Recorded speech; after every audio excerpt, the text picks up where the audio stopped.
तंगवाणी वेझो ॻोठ मोहम्मद मूसा ख़ान ॾाहाणी यूसी मांझी में 1.5 महीनो गुज़रण बावजूद भी पानी बीठल आहे। उन हवाले सां वधीक तफ़सील ॾियण लाइ असां सां लाइन ते मौजूद आहे तंगवाणी मां CN न्यूज़ जो रिपोर्टर खुदाबख्श ॾाहाणी। जी खुदाबख्श, छा तफ़सील आहिनि?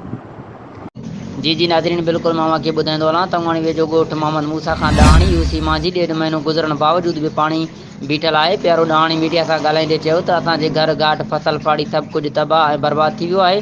कंहिं बि मदद कान कई, वस वारा तो लड़ी भी कोन आया। फ़क़त सरदार मीर ज़रियाब ख़ान बेजाराणी पहिरें ॾींहं खां मदद करे रहियो आहे। असांजा बच्चा रोज़ मलेरिया में मुब्तला आहिनि। माल मता भी मरी वियो आहे। कुछ घर तो बिल्कुल तबाह थी विया आहिनि। असांजो वस वारनि खे अर्ज़ु आहे त मच्छर मारे स्प्रे कराए वञे ऐं असां खुलियल आसमान हेठि वेठल आहियूं, असांजो वाहुर कयो वञे। जी महिरबानी खुदाबख्श तफ़सीलनि खां आगाह करण जे लाइ। वधीक ख़बरूं ऐं अपडेट्स जे लाइ असांजे चैनल खे सब्सक्राइब कयो ऐं हा, बेल आइकन खे प्रेस करण न विसारजो त जीअं असांजी हर नई अचण वारी वीडियो तव्हां ताईं पहुची सघे।